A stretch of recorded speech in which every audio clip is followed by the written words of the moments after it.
ತಾಲೂಕಿನಾದ್ಯಂತ ತಲೆದೂರಿರುವ ಕುಡಿಯುವ ನೀರಿನ ಸಮಸ್ಯೆ ನೀಗಿಸಲು ಮುಂದಿನ 1 ವಾರದೊಳಗೆ ಕೆರೆಗಳಿಗೆ ನೀರು ಹರಿಸಲಾಗುವುದು ಎಂದು ಶಾಸಕ ಹಾಗೂ ಕೆಎಸ್ಡಿಎಲ್ ನಿಗಮದ ಅಧ್ಯಕ್ಷ ಸಿಎಸ್ ನಾಡಗೌಡ ಅಪ್ಪಾಜಿ ತಿಳಿಸಿದರು. ಶುಕ್ರವಾರ ಪಟ್ಟಣದ ತಮ್ಮ ಗೃಹ ಕಚೇರಿಯಲ್ಲಿ ಹಮ್ಮಿಕೊಂಡಿದ್ದ ಪತ್ರಿಕಾಗೋಷ್ಠಿಯಲ್ಲಿ ಅವರು ಮಾತನಾಡಿದರು. ತಾಂತ್ರಿಕ ಸಮಸ್ಯೆಯಿಂದ ವಿಳಂಬ. ಕಳೆದ 20 ದಿನಗಳ ಹಿಂದೆ ಬೀಸಿದ ಭಾರೀ ಬಿರುಗಾಳಿಗೆ ಚಿಮ್ಮಲಗಿ ಏತ ನೀರಾವರಿ ಪಶ್ಚಿಮ ಕಾಲುವೆ ಹಾಗೂ ಎಎಲ್ಬಿಸಿ ನೀರಾವರಿ ಯೋಜನೆಗೆ ವಿದ್ಯುತ್ ಪೂರೈಸುವ ಟವರ್ ಕುಸಿದು ಬಿದ್ದಿದೆ. ಇದರಿಂದಾಗಿ ನೀರು ಹರಿಸಲು ತಾಂತ್ರಿಕ ಅಡಚಣೆ ಉಂಟಾಗಿದೆ. ಈ ಬಗ್ಗೆ ಈಗಾಗಲೇ ಕೆಪಿಟಿಸಿಎಲ್ ಅಧಿಕಾರಿಗಳೊಂದಿಗೆ ಚರ್ಚಿಸಿದ್ದು, 4G ಎಕ್ಸಾಮಿನೇಷನ್ ಪ್ರಕ್ರಿಯೆಯ ವಿಳಂಬದಿಂದಾಗಿ ದುರಸ್ತಿ ಕಾರ್ಯ ತುಸು ತಡವಾಗಿದೆ. ಇದೀಗ ಸರ್ಕಾರದ ಅನುಮತಿ ದೊರೆತಿದ್ದು, ಟವರ್ ಫೌಂಡೇಶನ್ ಹಾಗೂ ಕ್ಯೂರಿಂಗ್ ಕೆಲಸಗಳು ನಡೆಯಬೇಕಿದೆ. ಇವೆಲ್ಲವೂ ಮುಗಿದು ಕೆರೆಗಳಿಗೆ ನೀರು ತಲುಪಲು ಕನಿಷ್ಠ 1 ವಾರ ಸಮಯ ಬೇಕಾಗುತ್ತದೆ ಎಂದು ಅವರು ವಿವರಿಸಿದರು. ರಾಜಕೀಯ ಮಾಡಬೇಡಿ. ನೈಸರ್ಗಿಕ ವಿಕೋಪದಿಂದ ಟವರ್ ಬಿದ್ದಿರುವುದರಲ್ಲಿ ಯಾವುದೇ ರಾಜಕೀಯವಿಲ್ಲ. ಈ ವಿಚಾರದಲ್ಲಿ ಜನರನ್ನು ದಾರಿ ತಪ್ಪಿಸುವ ಅಥವಾ ರಾಜಕೀಯ ಬೇಳಿ ಬೀಯಿಸಿಕೊಳ್ಳುವ ಕೆಲಸ ಯಾರೂ ಮಾಡಬಾರದು. ರೈತರ ಹಿತದೃಷ್ಟಿಯಿಂದ ಕೆಲಸ ಮಾಡಬೇಕೇ ಹೊರತು ಅವರನ್ನು ಒಕ್ಕಲೆಬ್ಬಿಸುವ ಕೆಲಸ ಮಾಡಬಾರದು ಎಂದು ವಿರೋಧ ಪಕ್ಷದವರಿಗೆ ಟಾಂಗ್ ನೀಡಿದರು. ಬಿಜೆಪಿ ಸರ್ಕಾರದ ವಿರುದ್ಧ ವಾಗ್ದಾಳಿ. ಕಳೆದ 5 ವರ್ಷ ಬಿಜೆಪಿ ಅಧಿಕಾರದಲ್ಲಿದ್ದಾಗ 2013ರ ಕೃಷ್ಣಾ ನ್ಯಾಯಾಧಿಕರಣದ ತೀರ್ಪಿನ ಅಧಿಸೂಚನೆ ನೋಟಿಫಿಕೇಶನ್ ಹೊರಡಿಸಲು ಯಾಕೆ ಆಸಕ್ತಿ ತೋರಲಿಲ್ಲ ಎಂದು ನಾಡಗೌಡರು ಪ್ರಶ್ನಿಸಿದರು. ಅಧಿಸೂಚನೆ ವಿಳಂಬದಿಂದಾಗಿ ನಮ್ಮ ಪಾಲಿನ ನೀರನ್ನು ಸಮರ್ಪಕವಾಗಿ ಬಳಸಿಕೊಳ್ಳಲು ಸಾಧ್ಯವಾಗುತ್ತಿಲ್ಲ. ಈ ಬಗ್ಗೆ ನೀರಾವರಿ ಸಚಿವರು ಪ್ರಧಾನಿಯವರ ಬಳಿ ಹಲವು ಬಾರಿ ನಿಯೋಗ ಕೊಂಡೊಯ್ದರೂ ಯಾವುದೇ ಪ್ರಯೋಜನವಾಗಿಲ್ಲ ಎಂದು ಅವರು ಆರೋಪಿಸಿದರು. ಮುನ್ನೆಚ್ಚರಿಕೆ ಕ್ರಮ. ನಾನೂ ಕೂಡ ಒಬ್ಬ ರೈತ, ಕೃಷಿಕನ ಮಗನಾಗಿ ರೈತರ ಕಷ್ಟ ನೋವುಗಳನ್ನು ಅರಿತಿದ್ದೇನೆ. ಈ ಬಾರಿ ತೀವ್ರ ಬೇಸಿಗೆ ಇರುವುದರಿಂದ ಕುಡಿಯುವ ನೀರಿನ ಸಮಸ್ಯೆ ಎದುರಾಗದಂತೆ ಈಗಾಗಲೇ ಅಗತ್ಯ ನೀರು ಸಂಗ್ರಹಿಸಿಡಲಾಗಿದೆ. ಶೀಘ್ರದಲ್ಲಿ ನಾಗರಬಿಟ್ಟ ಏತ ನೀರಾವರಿ ಯೋಜನೆಯ ಸಮಸ್ಯೆಗಳನ್ನು ಬಗೆಹರಿಸಲಾಗುವುದು ಎಂದು ಮಾಧ್ಯಮದವರ ಪ್ರಶ್ನೆಗಳಿಗೆ ಉತ್ತರಿಸಿದರು. ಈ ಸಂದರ್ಭದಲ್ಲಿ ಕಾಂಗ್ರೆಸ್ ಮುಖಂಡ ಪಿಂಟು ಸಾಲಿಮನಿ ಉಪಸ್ಥಿತರಿದ್ದರು. 20 ದಿವಸದ ಹಿಂದೆ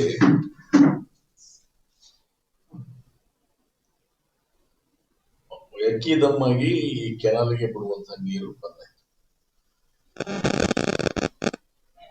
ಬಂದಾದಂತ ಕಾರಣ ಏನಪ್ಪಾ ಅನ್ನುವಂಥದ್ದನ್ನ ನಾನು ಚೀಫ್ ಇಂಜಿನಿಯರ್ ಜೊತೆ ಮತ್ತು ಸಂಬಂಧಪಟ್ಟಂತ ಎಕ್ಸಿಕ್ಯೂಟಿವ್ ಇಂಜಿನಿಯರ್ ಜೊತೆ ಎಲ್ಲರ ಜೊತೆ ಮಾತಾಡಿದಾಗ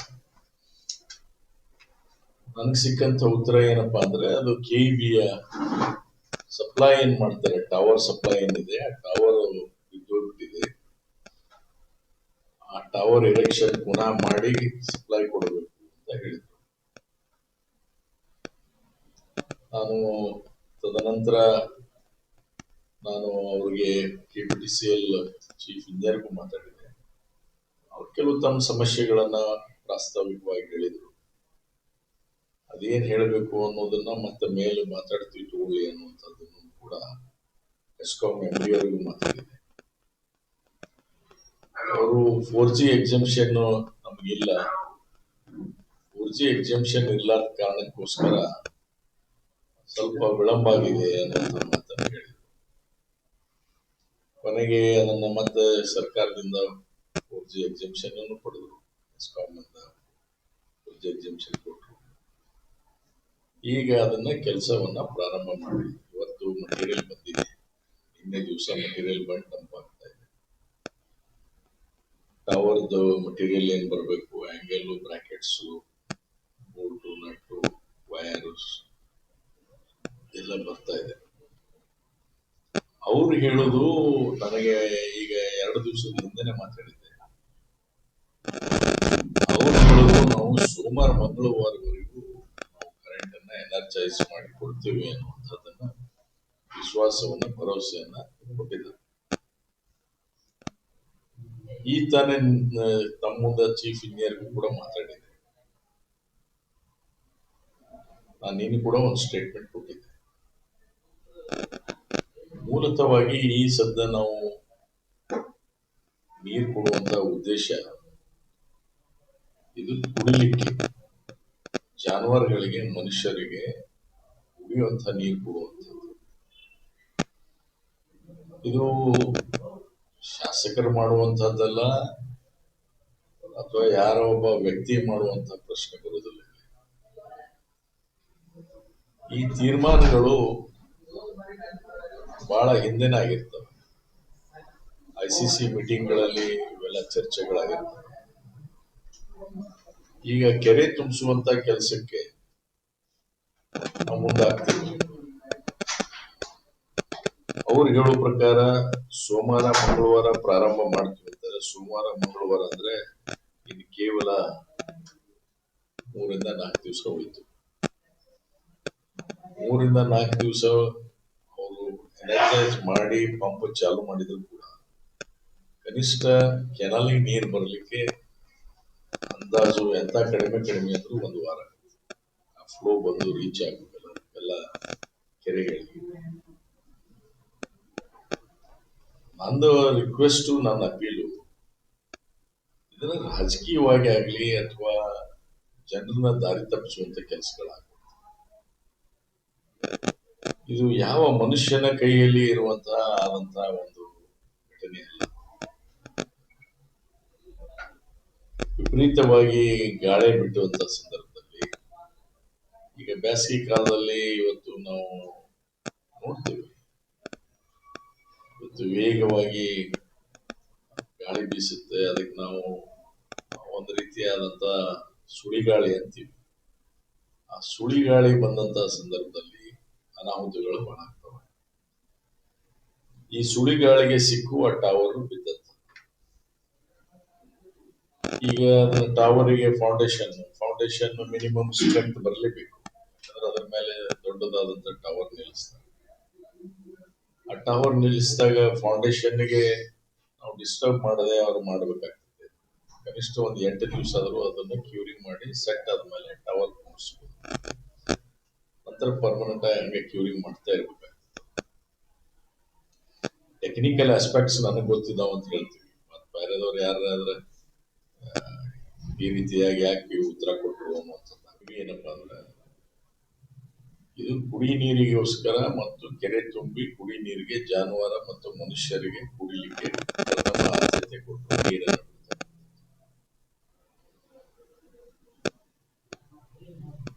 ರೈತರನ್ನ ಒಕ್ಕಲೆಬ್ಬಿಸ್ತಕ್ಕಂಥ ಕೆಲಸ ಆಗ್ಬಾರ್ದು. ರೈತರನ್ನ ಒಕ್ಕಲೆಬ್ಬಿಸ್ತಕ್ಕಂಥ ಕೆಲಸ ಆದ್ರೆ ನಾನು ನೇರವಾಗಿ ಈ ಪ್ರಶ್ನೆಯನ್ನು ಕೇಳಬೇಕಾಗ್ತದೆ. ಹಿಂದೆ ಭಾಜಪ ಸರ್ಕಾರ 5 ವರ್ಷ ಆಯ್ತು. 2013ರಿಂದ ಹಿಡಿದು ಯಾವಾಗ ನಮಗೆ ಅವಾರ್ಡ್ ಆಗಿದೆ, ಆ ಅವಾರ್ಡ್ ಅನ್ನ ಇವತ್ತಿನವರೆಗೆ ಯಾಕೆ ನೀವು ನೋಟಿಫೈ ಮಾಡ್ತಾ ಇಲ್ಲ? ನೀವು ನೋಟಿಫಿಕೇಶನ್ ಮಾಡಲಾರ್ದಕ್ಕೆ ಕಾರಣ, ನಮಗೆ ಹಂಚಿಕೆ ಆಗಿರ್ತಕ್ಕಂಥ ನೀರನ್ನ ಬಳಕೆ ಮಾಡ್ಕೊಳ್ಳೋಕ್ಕೂ ಕೂಡ ನಮಗೆ ಅಧಿಕಾರ ನೀವು ಕೊಟ್ಟಿಲ್ಲ ಕೇಂದ್ರ ಸರ್ಕಾರ. ನೋಟಿಫೈ ಮಾಡದೇ ಇರತಕ್ಕಂಥದ್ದಕ್ಕೆ ಇವತ್ತು ನಾವು ಚಿಂಬಲಗಿ ಈಸ್ಟ್ ವೆಸ್ಟ್ ಕೆನಾಲ್ ಅನ್ನ ಸಿದ್ಧ ಮಾಡಿ, ಮುಳವಾಡ ಸೆಕೆಂಡ್ ಲಿಫ್ಟ್ ಕೂಡ ರೆಡಿಯಾಗಿ ಎಲ್ಲ ಕೆಲಸಗಳು ಕೂಡ ಕೆರೆ ತುಂಬುವಂಥದ್ದು ಮತ್ತೊಂದು ವಿಷಯ, ಬೇರೆ ಬೇರೆ ಯೋಜನೆಗಳು ಕೂಡ ಸಾಕಷ್ಟು ಇವತ್ತು ಸಿದ್ಧತೆ ಮಾಡಿದ್ರು ಕೂಡ ನೀವು ನೋಟಿಫೈ ಮಾಡದೇ ಇದ್ರೆ ರೈತರ ಭೂಮಿಗೆ ನೀರು ಯಾವಾಗ ಕೊಡೋದು? ನಾವು ಕಾನೂನು ರೀತಿಯಲ್ಲಿ ನೀರು ಯಾವಾಗ ಕೊಡೋದು? ನಾವು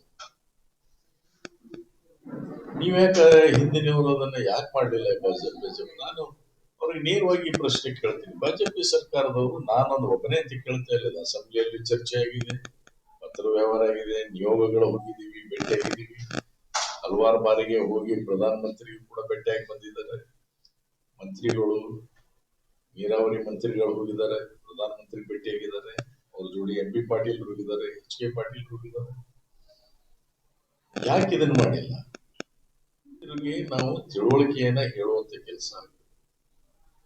ರಾಜಕಾರಣ ಮಾಡುವಾಗ ಸ್ವಲ್ಪ ಸಮಾಧಾನದಿಂದ ಎಲ್ಲರಿಗೂ ತಿಳುವಳಿಕೆ ಹೇಳ್ತಕ್ಕಂಥದ್ದು ಬಹಳ ಮುಖ್ಯ. ಈಗೋಸ್ಕರ ಅವರು ಮಂಗಳವಾರ ಬುಧವಾರ ನೀರು ಬರುತ್ತೆ ಅಂತ ಹೇಳಿದಾರೆ. ಮಂಗಳವಾರ ಬುಧವಾರ ಅಲ್ಲ, ಇನ್ನೊಂದು 3-4 ದಿವಸ ತಡವಾಗಿ ನೀರು ಬರುತ್ತೆ. ಇನ್ನೊಂದು 3-4 ದಿವಸ ತಡವಾಗಿ ಬರುತ್ತೆ. ಇದು ಜನರ ಹಿತದಲ್ಲಿ ಕೆಲಸ ಮಾಡ್ತೈತೆ ಸರ್ಕಾರ. ಯಾರೋ ಒಬ್ಬ ವ್ಯಕ್ತಿ ಅಲ್ಲ, ಅಪ್ಪಾಜಿಗೆ ಭೂಮಿಗೆ ಹೊಲಕ್ಕೆ ನೀರು ಬೇಕಾಗಿದೆ, ಅಥವಾ ಇನ್ನೊಬ್ರು ಭೂಮಿಗೆ ನೀರು ಬೇಕಾಗಿದೆ ಅಂತ ಹೇಳಿ ನೀರು ಬಿಡೋದಿಲ್ಲ. ಒಬ್ಬ ವ್ಯಕ್ತಿ ಸಂಬಂಧ ಮಾಡೋದಲ್ಲ ಇದು. ಸಾಮೂಹಿಕವಾಗಿ ಸಮಾಜದ ಸಂಬಂಧ ತೀರ್ಮಾನಗಳನ್ನು ಸರ್ಕಾರ ತಗೊಳ್ತದೆ ಮತ್ತು ನಮ್ಮ ಸರ್ಕಾರ ಅದಕ್ಕೆ ಬದ್ಧವಾಗಿದೆ. ನಾವು ಪ್ರಚಾರ ಕೊಟ್ಟು ಹೇಳುವಂತ ಅವಶ್ಯಕತೆ ಇಲ್ಲ. ಪ್ರಚಾರ ಕೊಟ್ಟು ಟಿವಿ ಮಾಧ್ಯಮದಲ್ಲಿ ಪ್ರತಿ ಸಲ ಬಂದು ಹೇಳುವಂತ ಅವಶ್ಯಕತೆ ಇಲ್ಲ. ನಮ್ಮ ಬದ್ಧತೆ ಏನಿದೆ ಅನ್ನೋದನ್ನ ಈಗಾಗಲೇ ಜನರು ತಿಳ್ಕೊಂಡಿದ್ದಾರೆ.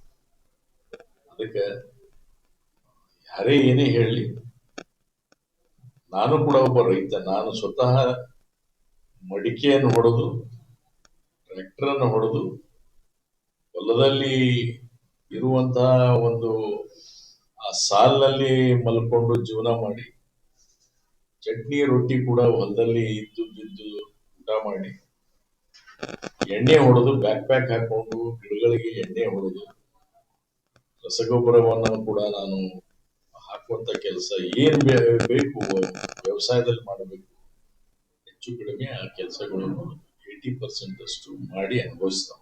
ಬಂದು ಕೂತೀನಿ, ಇವ್ರೇನ್ ಮಾಡಿದ್ದಾರೆ ಅನ್ನುವಂತ ಪ್ರಶ್ನೆ ಇಲ್ಲ.